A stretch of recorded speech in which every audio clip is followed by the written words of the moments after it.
Hey listeners, I love making this podcast, and I think it's important work. I love sharing these conversations with you, but it takes time and money to make it happen. I need your help to keep making it and bringing you these conversations.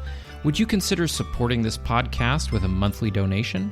Monthly supporters will receive bonus content and access to patron-only benefits through Patreon. You can go to the website, wdtatpodcast.com, and click on support to make a donation or sign up for the Patreon.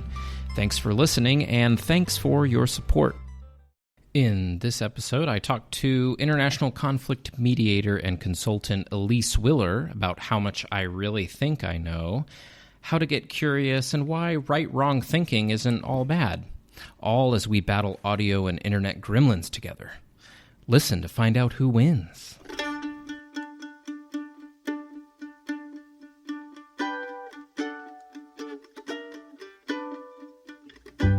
Welcome to the podcast where we talk about things we're not supposed to, learn how to have difficult conversations, and talk to people about what makes them different. This is the We Don't Talk About That with Lucas Land podcast, where we do talk about that with me, Lucas Land. It's never the right place or time. It's imperceptible to the eye. It's never the right place or time. Well, my guest today is Elise Willer. She is a certified mediator, trainer, coach, and consultant in conflict management, influence, negotiation, communication, and relationship management. She works all over the world helping government, not-for-profit, corporate clients manage and improve relationships while creating value. And she mediates through the Harvard Mediation Program and has extensive experience working in multi-ethnic and intercultural environments, including cultural sensitivity training for military personnel. And when I was a youth minister, she was in my youth group. Hi, Elise. Hi, Lucas. It's so good to be here. Thank you very much for the invitation. This is just a treat. It was fun to read all of those cool things that you do now in life and think back on knowing you when you were in high school. So it's exciting to talk to you today about all the things you've done since then. Yeah. Well, I mean, I have to say that as a youth member, you were certainly an influential person that really challenged some of my ideas as a kid and offered an incredible amount of inspiration and encouragement to go out and see the world. And I don't know if you remember this, but you put together a trip to the border, between Texas and Mexico. And that was probably one of the first times that we spent time talking to Border Patrol. We spent time talking to immigrants, both in Mexico and then over the, people who had made it across the border, and talk about introduction into a really emotional but interesting. And I do remember that trip very well. Man, when I think back on that time, I was young myself. You guys were my first job out of college. I planned this crazy trip from Chicago all the way to El Paso. It was nuts. I feel like I didn't quite know what I was doing, but somehow it worked and we made it happen. Yeah, it was quite an experience for me as well. And one of the places we visited in El Paso, the Annunciation House, I keep seeing in the news every once in a while with things that are going on with immigration, and again recently with the shooting that just happened this past weekend in El Paso. So thank you for saying all those nice things about me. Got to get them in the very beginning. First technique of conflict management is butter people up in the beginning. Yeah, well, that's, I'm excited to talk to you because one of the things I want to do on the podcast is give people tips and ideas and things that can help us. And that's one that I've certainly learned as well. I've heard it called the sandwich technique or Oreo or whatever, saying nice things to people to start with. That's often actually difficult for me because I tend to be pretty focused on judging what's right or wrong in a situation and know what I want to fix maybe. And so I go straight for, okay, this is what we need to do when I talk to people, or even if I'm emailing or something like that. It was a boss that I had in Waco who helped say, when you write an email or when you're talking to people, remember, this is a good technique. You start with something positive, then you can talk about the thing that somebody needs to work on, and then you finish with something positive. And that way you wrap it up in a nice package instead of just kind of slamming people with harsh stuff. And it's a lot easier for people to handle and listen to you, maybe even. Do you find that what are some of the moments where you find that particular method works the best, and what are some times where it doesn't work? You're not trying to interview me, are you? Well, I feel like it has always been helpful when I've used it. It's also just helpful in my brain, helping me to remember, even though I might be focused on what's wrong or what needs to get fixed, or what I think is wrong, or what I think needs to change, focusing and reminding myself, oh, the person I need to talk to, even if I think they did something wrong or they need to change something, that person also has positive qualities that I can point out, and I don't need to only focus on those things. So that, for me, it helps me just in my mind, my attitude, or kind of where I put my focus or my attention. Yeah. So we can talk more about me later, but I want to hear a little bit about the work that you do. I described it a little bit. A lot of people might still have questions like, what does all of that mean and what does it look like? So tell me a little bit about what you do, and how did you get into the kind of work that you're doing now? I want to come back briefly to the praise sandwich. The reason I ask that question is because a lot of times people will come to me and they'll say something like, I use the praise sandwich and it's not working. And I'll ask them, okay, well, tell me more about that. And what I find is that it's actually the mindset behind the reason that you're using the praise sandwich, which is the biggest driver in whether or not that particular technique works or not. Yeah. If you truly and genuinely believe that even people who disagree with you, who may be offering up solutions to problems that seem very strange to you, if you can genuinely get to a place in your mind that they do have good qualities and you're looking for them, or they do have good intentions and you're looking for them, and you can honestly point them out, then that particular technique works really well. If you're doing the praise sandwich to do the praise sandwich because that's the way you're supposed to have a conversation, I find that people end up in the exact same spot as they were, or will often find themselves in the exact same spot as they were before they started using the technique. So it's not just the technique, it's the mindset behind the technique that really matters. No, that is super helpful, and I appreciate that. I feel like this happens a lot in communication, and communication is another of those generic undergrad degrees that you get when you go to college. Yeah. But I don't think it leads to what you are currently doing. I think it leads to, I don't know, marketing or PR, or I don't know what people do with communication degrees. Yeah. They do a lot of things, I'm sure.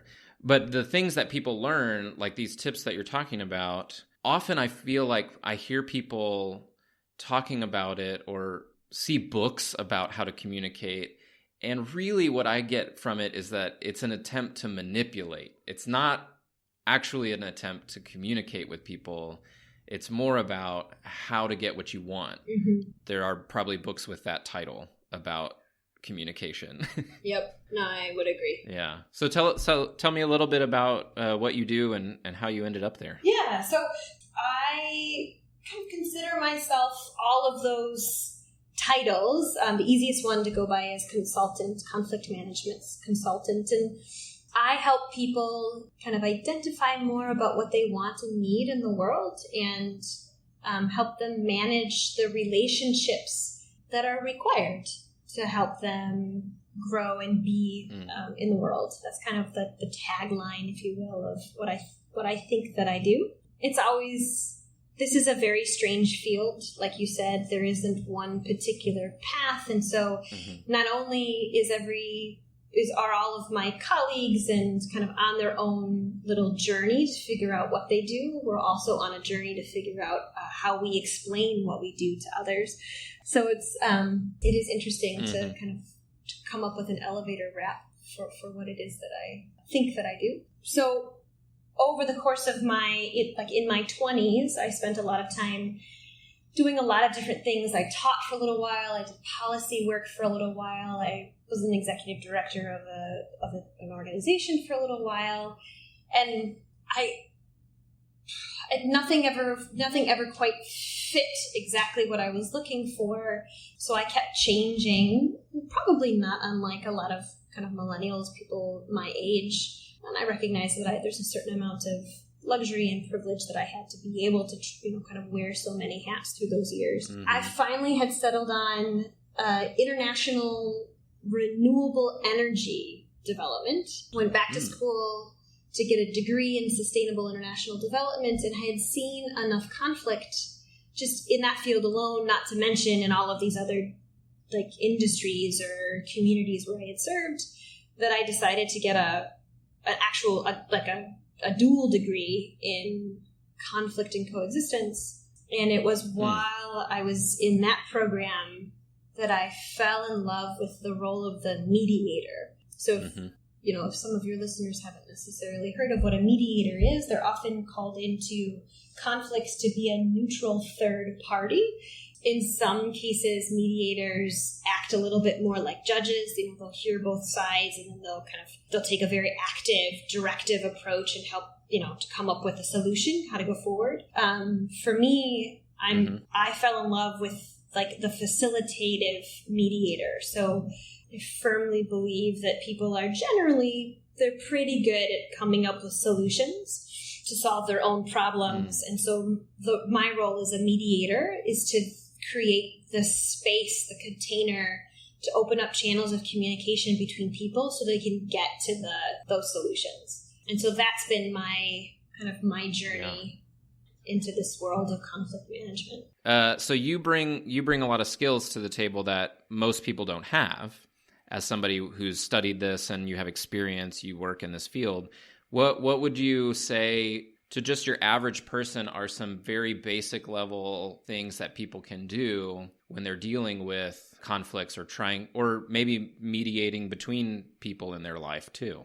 Yeah, let me just repeat back the question. The question is, what are some things that kind of people who are mediating or kind of who don't necessarily do this for a living, what are some of the things that they can do or remember when they're in situations of conflict or helping others move through conflict? Yeah, exactly. So I think the biggest thing, or the biggest thing that I help people do when they're preparing for a conversation, I think there's two parts. So one part is just about getting really clear about the underlying interests of what they're hoping to achieve in the conversations or in the problem they're trying to solve with other people. We spend a lot of time in that like solution or option generating space. And I find that when people go back and they spend just a little bit of time trying to understand kind of the core reasons or the core things that they're trying to achieve, it helps open up opportunities for creative solution finding and brainstorming. And I think that the second piece is all about the mindset. If you walk into a conversation and you identify the conversation or the interaction as being a very short-term interaction, then you'll behave just naturally in a specific way. If you see that interaction as being long-term, the relationship itself being something that you're going to carry over into the next year or the next 10 years, etc., it just leads to different behaviors. And so, again, going back to that original piece about not just using the praise sandwich, but the mindset and where are you actually mentally when you're in the conversation? Because I think as people, sometimes we can't perfectly identify what's happening in the conversation, but we often are pretty good at sniffing out manipulation and sniffing out when people are being ingenuine. And I think that if we're honest with ourselves, we are a lot of the time. Yeah, I did an episode with a friend of mine on nonviolent communication, which the work of Marshall Rosenberg has been really helpful to me personally in learning how to communicate better. He has kind of a summary of his idea that we're in almost every culture around the world. He found people were trying to play one of two games. They were either playing the game of trying to determine who's right and who's wrong. And the other game was, how can we make life more wonderful together? And so being clear about what you're saying, when you get back to being clear about what we're trying to do, oftentimes when you're in a conflict with someone, if you're honest about the fact that you're on Facebook arguing with somebody because you're really playing the game about trying to be right, and that's what's most important, then you realize, oh, okay, well, how can I play a different game? That seems to be really a very basic step, but often that's the hardest step for people, is to admit, well, I'm playing the game about just trying to be right, because I know for me personally, being right sounds pretty good, and I think that I am right, so why would I play a different game? Because if I can win, then I'll be feel good about myself. I spend a lot of time with folks kind of moving them from this kind of right-wrong mindset into this idea of multiple contributions. Sheila Heen, Doug Stone, and Bruce Patton spend a lot of time talking about this in their book, Difficult Conversations, which I'd really recommend to your listeners. And it's this idea that we spend a lot of time thinking about situations in like a right-wrong. And if you really were to step back and think about it, the world tends not to be that black and white. And everybody says that. But truly, like, there are lots and lots of contributing factors to the way things are, how things happen. There are multiple different ways of accomplishing similar tasks. And that's okay. So, Elise, maybe you can share what are some of the tools that help move people in those directions when you're working through conflicts with people? What are maybe some of the tools that you use, or things that help sort of disarm the conflict and move in this, what we're saying, it's a healthier, a more generative, a more win-win, or whatever the term you want to use for it, direction? I think one of the basic tools that I use, and that, your listeners can go and read more about, is called the ladder of inference. It's a tool that was developed by Chris Argyris. And essentially so it's this idea that, there's so much information that's available to us in any one given interaction, and your brain sort of helps you out. It picks out pieces of data that it finds relevant, and those pieces of data, they kind of move through your interpretations and filters, and you come to conclusions.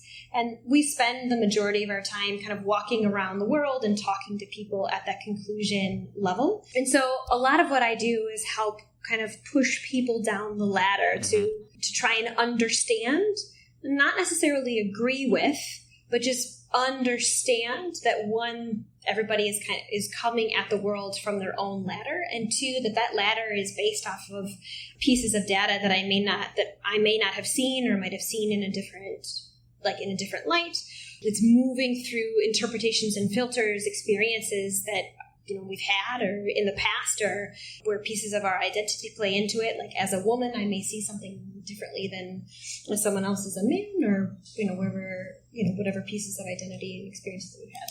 And allowing and learning to hold truths, moving away from this idea that there is one and only truth when it comes to experiences and when it comes to opinions. Just getting curious.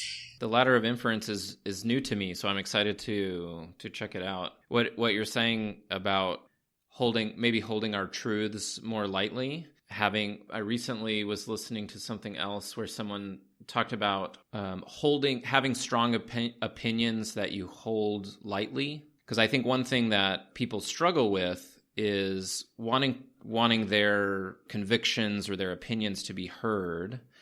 And because we're all kind of shouting at each other with these very strong opinions, we feel like we have to hold on to them tightly because we're afraid of losing them in the mix, maybe, or being shouted down if we're not holding them tightly. And I appreciated that image of having strong opinions and convictions. And I think that's one thing that I notice that people are worried when you move into this space where you are willing to hear other perspectives, or you're willing to consider the side of someone that you completely disagree with, that something's going to happen where you're going to lose your convictions, or you're just going to abandon maybe whether it's your faith or other things. And so I liked this idea of holding, having strong opinions that you hold lightly. I find that helpful because it respects people's convictions, and people seem very concerned about not having their opinions or convictions respected, and so we shout them very loudly at each other. Yeah, for sure. Like, and if you were to really think about it, if you were to just do a quick, all right, so, pick a topic that you know a lot about, right? You got a topic in your mind? Sure. Yes. All right. Of all, you don't have to say it out loud.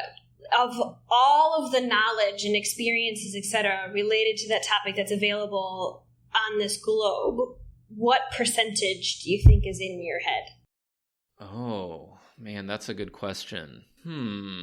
This is, you asking me this question, it's got me second guessing, and as I said before, and I've said before on this podcast, I always want to have the right answer. So this kind of question makes me nervous, and I second guess myself and start trying to figure out the right answer. So I'll say I probably, in the area of say theology, want to say I have a very high percentage of the knowledge that's out there. And the number in my mind I don't want to say out loud because I know it's too high. It's too high. What is that? I'm curious. What do you mean it's too high? Well, I feel like I would overestimate, even though I feel confident in my knowledge about theology, for example, because it's something I went to school for and I studied a lot. I also know there's a lot out there that I don't know. I think I'm just second guessing myself, or I'm being nervous about because I don't want to. I don't want to say a high number, like 70% of the knowledge that's out there is in my head. And then you tell me, well, all the studies show that there's no way that's possible. I also know that's probably not possible. Okay, so one of the numbers, there's the potential that you have 70% of the knowledge. I'm curious, what's the other number? I was thinking maybe half or less than half. Yeah. Because I think about all of the books, the books on my list of theology that I would like to read that I haven't read, or in the last couple of years, 2 major theologians passed away, James Cone, and there was another one that passed away, and I realized I had not read anything by them, and thought, man, how is it that I have this degree and I haven't read anything by them? And it makes me realize all the areas that I don't know. Yeah. Your question has really unlocked this floodgate of my own second guessing and insecurity. So I don't know if that. I hope that's helpful to somebody. But no, I know that's just me. That's just me. There you go. Okay, yeah, so but it is. But what I find fascinating. Your question was about No. Let me hold on 1 second. What I find fascinating about this is that even in our most confident moments, I often, when I ask that question, no one gives me over 70%. So a lot of the time people say, if you think about all of the topics, all of the books on that subject or all of the studies or whatever, they're like, oh yeah, half of a percentage or something like that. But then there are moments when people are like, no, I know that topic so well. I studied it. I've spent, just like you, right? You've spent tons of time in different theologies. You spent some time as a Lutheran youth director. You spent some time at different churches. You've spent, I remember, you had friends from various different faiths. Now you're down working with the MCC community. You do know a lot about theology. And even in your most confident moment, you're still 70%. And I think that what that reflection for me, what it helps me do anyway, and what I hope it helps other people do, is just there is still room to be curious. There's still knowledge to learn. So even in these conversations, when we feel so confident that our viewpoints on the world are right, if we were to take a step back, there is room, theoretically, for me to learn something new about someone who holds a position that's so different from my own. And from that internal conversation, I think we can draw up tiny little drops of curiosity that hopefully get us to questions that kind of like move the energy of the conversation from being like a conclusion to conclusion lock to a more exploratory conversation where I'm learning about those interpretations, those filters, new information, new facts that they've picked up, pieces of their data, like those lower rungs of the ladder of inference. So in your experience, because for me, I'm thinking there's a lot of times where maybe it's the environment, maybe it's the relationship, it could be the organization. There are a lot of reasons why we wouldn't want to be curious. There's a lot of things that are aimed at whether you're an employee or in your relationships, forcing you into this idea of needing to be right, in a way to almost protect yourself in those, in your job or in your relationships.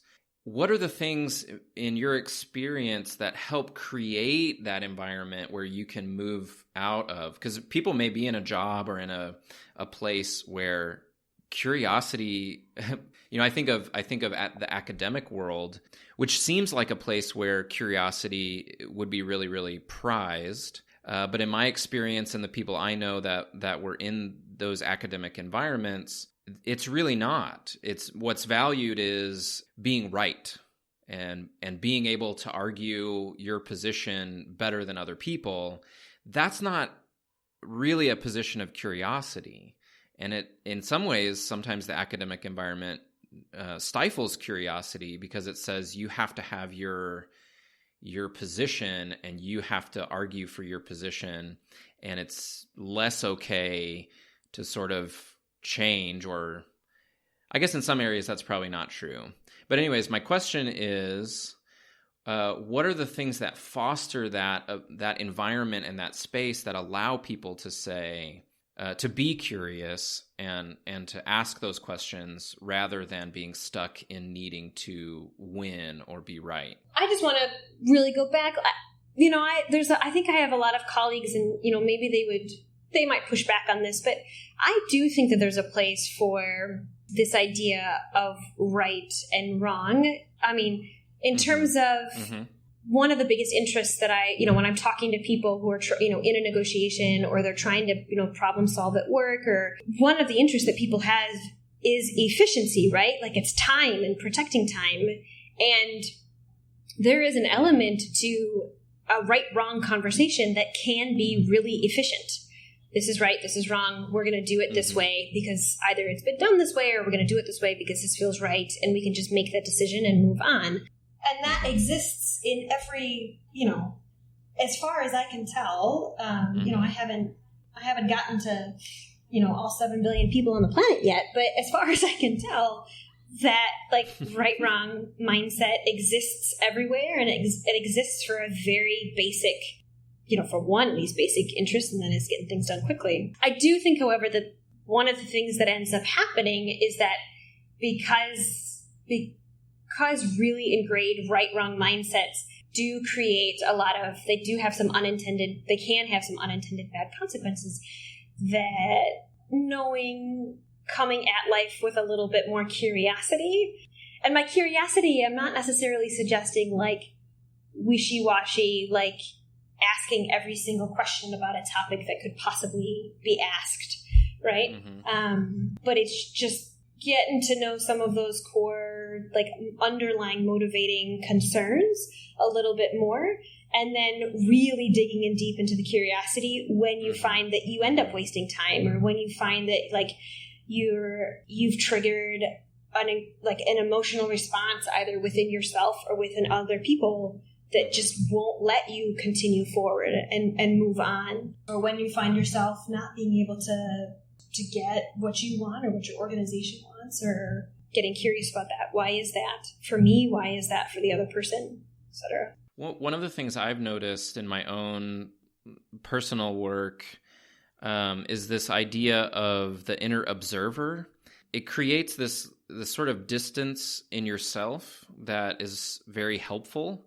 The idea that you can be curious about yourself. And sometimes I think that may be the first step towards being able to be curious about other people, where we ask questions about what motivates us as we're unpacking our own baggage and what drives us, being able to be curious about, why did that make me so angry? Or why did I react in that way? Creating this distance within ourselves to observe ourselves allows for a curiosity about ourselves and our own reactions, that if I can do that with myself, it's much easier for me to then do that about other people, because I can imagine them having their own inner life, their own inner motivations and things. Yeah, I would.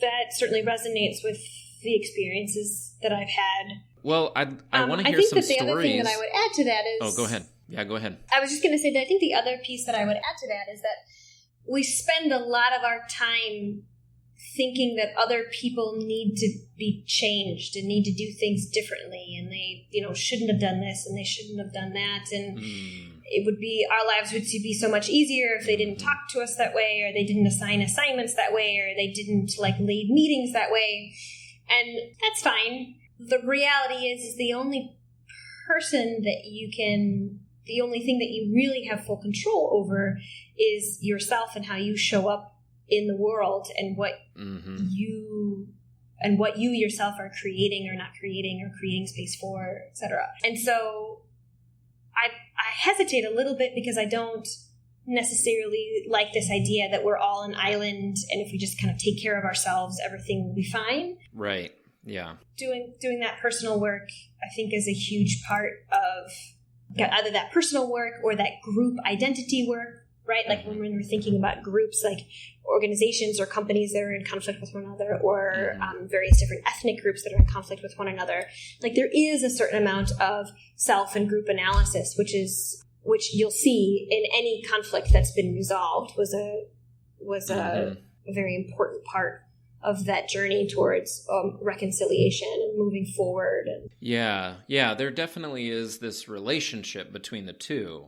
We see different extremes of either maybe the inner or the outer work, or however you want to make distinctions. There's sort of this new agey self-help, positive thinking kind of movement in the U.S. that has helped people, right? It's certainly helped people figure out some things in their own personal lives, but can definitely lean in the direction of being very navel-gazing and very insular and very self-focused, and not being able to do those outer work in relationships or other things like that. So those things are related and connected. And I think what I'm trying to maybe touch on is that we, in whatever conflicts we're involved in, that's what we bring, right? We bring ourselves and whatever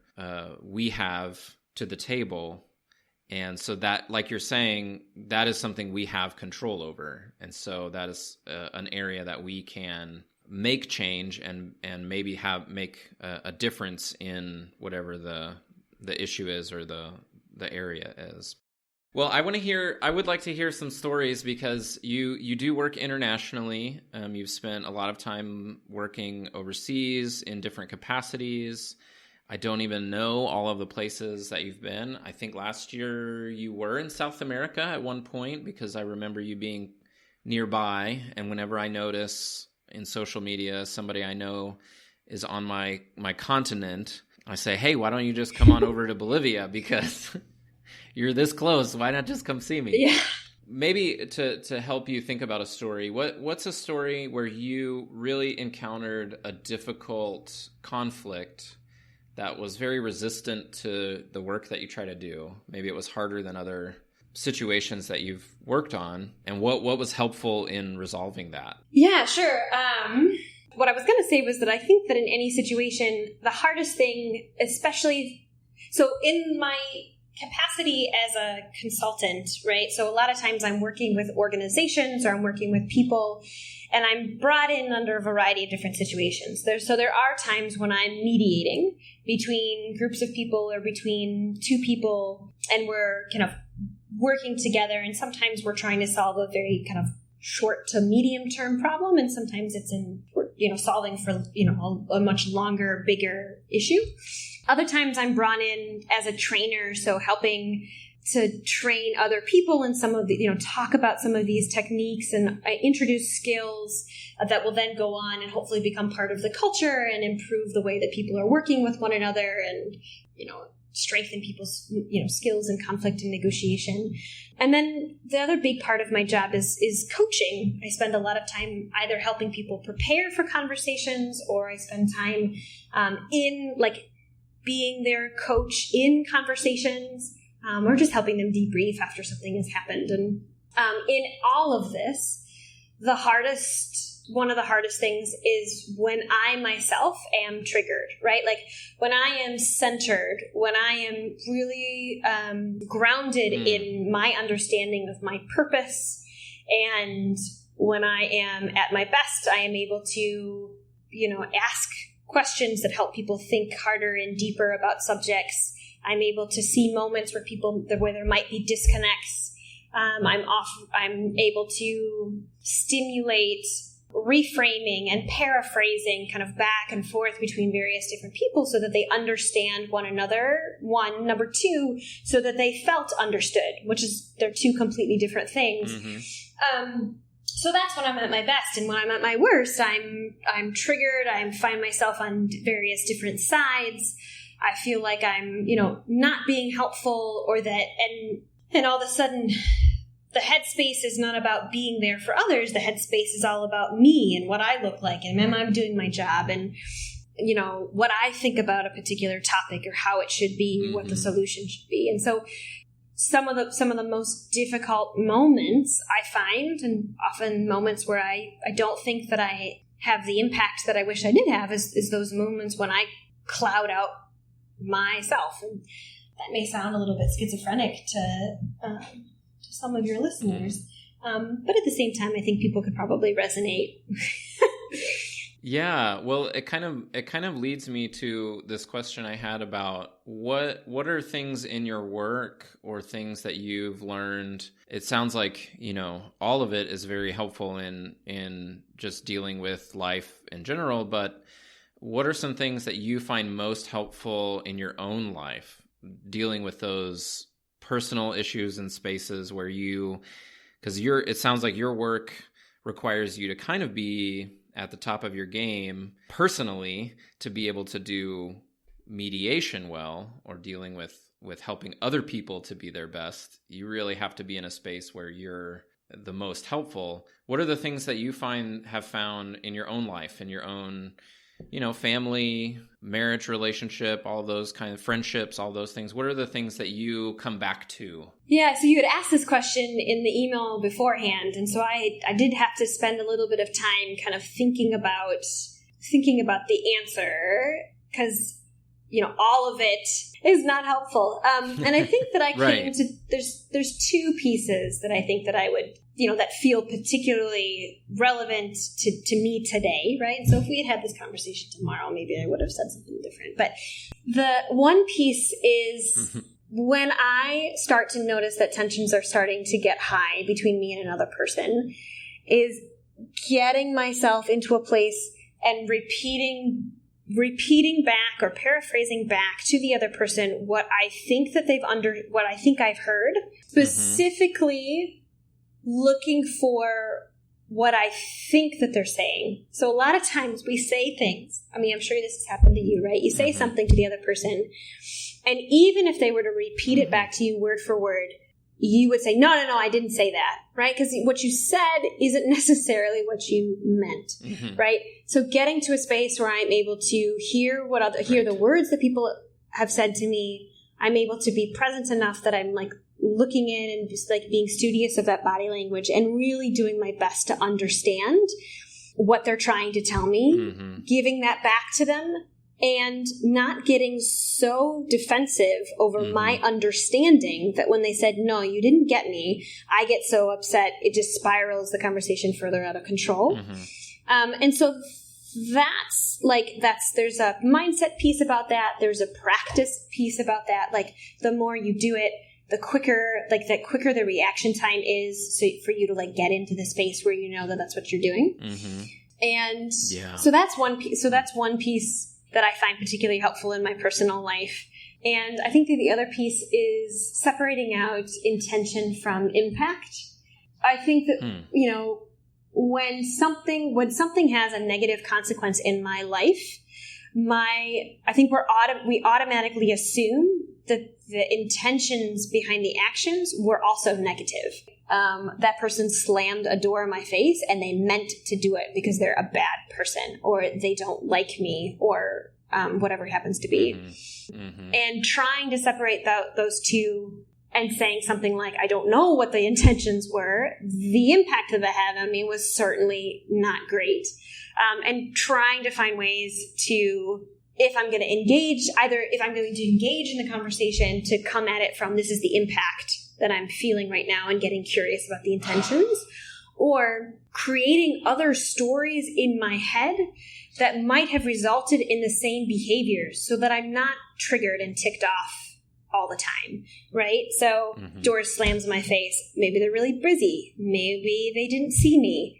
Maybe they are on the phone. Maybe they're having a really bad day. Maybe like, is it really worth my time to go run after that person and tell them, look, when that door slammed in my face, it was, I didn't feel very good, right? It's not, but also, kind of processing through that moment and letting it, allowing me to move on with my day so that I don't end up cutting someone off in the, while I'm driving to my next appointment or because I'm still mad at the doorman. Yeah, those are really helpful. Oh, what was I thinking? What was the first one you were talking about? The first one was about taking the moments to communicate understanding back to someone who I don't necessarily agree with. No, I totally liked it.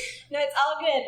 And I just want to say, a lot of times, so I do spend a lot of my time in the international world, and there's a lot of things that separate us. There's a lot of things that are different about different cultures.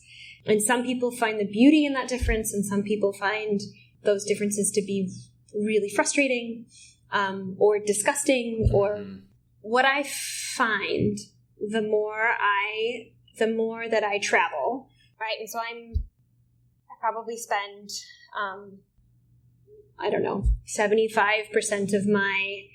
75% of my year in other places than the place that I call my home. And currently my home is in Germany, and I was raised as an American. So I do live a life on the road, kind of always, in with other cultures, is that for all of the difference that we're able to identify, there's a in some of these core things in the way that we, the way that we feel when we start to get really angry with one another, or when we start to feel embarrassed, or the behaviors that we show when we're thinking short term versus long term, that there's more there's more similarities between peoples and cultures than even some people would like to admit. And so part of my job is especially in intercultural conversation, right? So I spent some time in Peru working with indigenous communities and the international corporations on oil palm conflict. I've spent time in the northernmost the northernmost parts of Ghana, helping people have conversations between kind of settled Dagbani people and the Fulani people who kind of move around. It's helping people see that the things that I feel significantly sure about, the emotions, that the interests that I have, they may look slightly different in a people of a different color, of a different race, of a different language, etc., but they're there. And so helping to find those common threads, and then looking to see how those threads might be different in different cultures, is a huge part of creating that understanding, opportunities for genuine exchange between peoples. Well, probably a good time to start wrapping up our conversation, although I feel like we could keep going, and it would be great to have you back maybe on something specific, maybe unpacking the ladder of inference, or I'm interested in some of those tools that sound very useful and helpful for people. So to wrap up, can we share something that we learned and then something that people could do, maybe that we would recommend to them? And then I'm not going to share any resources because you've already shared several really good ones. And if you have any others, I would love to hear more resources that we can share in the show notes. But I want to say something I learned and something that I'm thinking about and going to spend some more time thinking about. It's something small that you mentioned, but as I was trying to work through this idea of creating space for curiosity, and I mentioned kind of being in that space where everything is right and wrong, and you said something about right and wrong is okay sometimes, and that space of some things are right and some things are wrong is also useful. It can be helpful in some areas. Made me think, oh yeah, I need to I'm being black and white again in this, saying one space of curiosity is the good space and right and wrong space is bad, and maybe needing to spend some time thinking about ways that right and wrong is helpful. I mean, I use it probably in my daily life in many ways. It's how we have morality that's helpful in life, and say we're not going to stab people because that's right, and there is right and wrong that we want to stick to, but also other ways that maybe that is useful without being harmful or hurtful. And I'm going to be thinking about that for a while. So I appreciate that. Something I learned. So something that maybe people can do. I mentioned this idea of an inner observer. I'm often thinking of people as I've been interviewing people for the podcast and beginning to make episodes. I think a lot about people that are in places where having hard conversations is not very possible, is very difficult. Maybe it's because of the kinds of interactions people have online, or the kinds of political conversations happening really all over the world, but especially in the United States, which you and I call home. Mm-hmm. So this idea of an inner observer and getting curious about yourself, I highly recommend that. I don't know that I'm very good at it. I think that it's helpful to me when I do practice that in my own life. And it does make it more possible for me to then be in a more curious space about other people, including my family, people I work with, people I run into in Santa Cruz and in Bolivia. And so the practice of getting curious about your reactions or your responses to whatever you encounter in your life. Can you create a little person inside your head, which is kind of how I think about mm-hmm. it, or inside yourself, that kind of steps to the side and looks at what you're doing, maybe how you're talking or how you're acting, and goes, and it doesn't judge you for anything that you're doing, but is curious, like, that is weird, that is interesting, or that is what makes me respond that way, or what is driving me? This is so strange now that I think about it, if I step to the side and look at myself. That, essentially? Yeah. What is that? What is that feeling that I get or way that I respond? So creating a little person inside yourself called the inner observer. That's my recommendation for something that people can do. Sounds very weird when I put it that way. Elise, what else, something maybe that you learned through our conversation, something that you want to recommend people can do, and maybe any other resources that you can recommend? So something that I didn't actually learn, but that I am reminded of, is that Wi-Fi connections and just being able to be connected to people around the planet is so awesome. I hope that there are people listening to your podcast that are, making these connections even more sustainable and better, so that these connections can happen. It's also really funny because, like, you get on a podcast and it's a little bit serious, and you're like, oh, I gotta be smart all the time, and then you end up saying, what? I can't hear you. What? And it's an excellent, humbling experience. So I will have a lot of editing to do for this one, but I'm going to leave that in for sure. Yeah. So love. Yeah. This was so much fun. So I think in addition to that, one of the most interesting things about having conversations about this work and how it shows, I spend so much of my time offering advice and coaching to people, and there's not necessarily a ton of time to just talk about what it is that I do.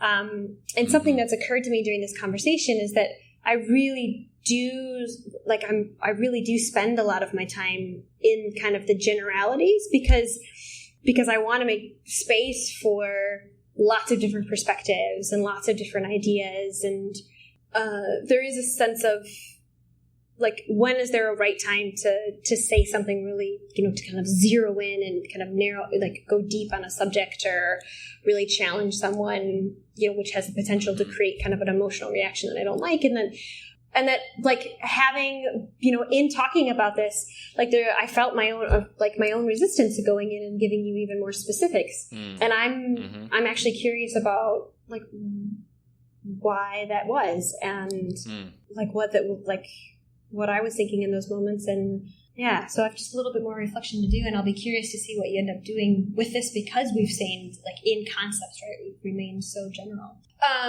In terms of so one of the things that I would highly recommend folks to do, this is something that I do in my trainings and then I do with myself at home or with people that I really care and trust, is that as I'm practicing for having like really tension-filled conversations, is I ask them to play the worst version of the other person or the worst version of the opinion. And in that moment, all my job is to see if I can't find an inch of curiosity to ask a question.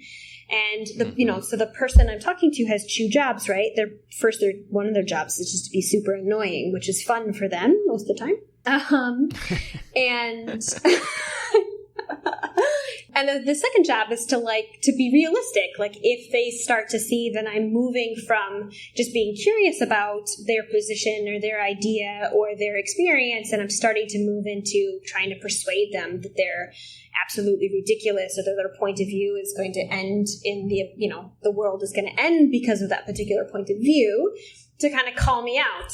And then it offers time for me to reflect on, okay, like, yeah, they probably, like, I was shifting into like a more, like I might have been asking question, but it's false curiosity, right? It's false inquiry. Why is that? Why is this particular topic so triggering for me? Like, is there something that I can do or think or say to help me shift back into curiosity, genuine question asking, like looking for that, that new piece of information, learning something new, kind of adding to my knowledge about the topic. And then in terms of references, so I mentioned Difficult Conversations by Sheila Heen, Doug Stone, and Bruce Patton, which is really great. The Ladder of Inference. And it's in kind of an oldie, but I do spend a lot of my time teaching and training people on what's called interest-based negotiation, which is kind of a common idea. A lot of us, I think, a lot of people who kind of go to the trainings, etc., like recognize some of the themes or recognize pieces of the methodology, but was first kind of compacted into a really nice book in Roger Fisher's Getting to Yes. And so I would certainly also recommend that. Well, Elise, thank you so much for your time and struggling through poor Wi-Fi connections with me. It was really fun. And I do feel like there's a lot more maybe untapped conversations to be had. So I may have to have you back. Well, this has been an absolute joy and pleasure. And I have to say, it's really easy you're really easy to converse with. I thought that your questions and your reflections were really interesting to me. This hasn't been hard whatsoever. And so I'm grateful to you that you're so good at this. So thank you. Well, thanks for that. Yeah. There's so many good things that you had to share and that came up. So I'm really excited about sharing it. Cool. Well, I mean, having a little bit of challenge and kind honing your editing skills even more is a nice like second purpose to also talking about some of these, how to communicate with people that you don't necessarily see eye to eye with. So maybe that's what I learned. Always have two purposes to a conversation, so that if the first purpose doesn't get accomplished, you've got the second one to fall back on. Yeah, that's good. That's good. I like that. Always have two purposes for a conversation. I think that's probably pretty good advice. Yeah. I love it. Oh, good. Thanks for joining us today on We Don't Talk About That with Lucas Land. If you like what you hear, make sure to subscribe so you don't miss any episodes. Help us spread the word by sharing it on social media. You can find us on Facebook, Twitter, and Instagram with the handle @WDTAT Podcast. You can also rate and review us on Apple Podcasts or wherever you get your podcasts. You can support the podcast by visiting our website at wdtatpodcast.com and clicking on support. You can make a one-time donation or consider becoming a monthly supporter through Patreon. You'll receive bonus content and access to patron-only benefits. Thanks for your support. We would love to hear from you. Leave us a voicemail by going to our website and clicking Send Voicemail. Your voicemail could be featured in a future episode. You can also email us at wdtatpodcast@gmail.com. Many thanks to Neil Curran and Infielder for the use of their music. You can find more of their music online at infielder.bandcamp.com. A final thought from Brené Brown. The willingness to show up changes us. It makes us a little braver each time. Until next time, keep showing up and keep being brave. What are you gonna do?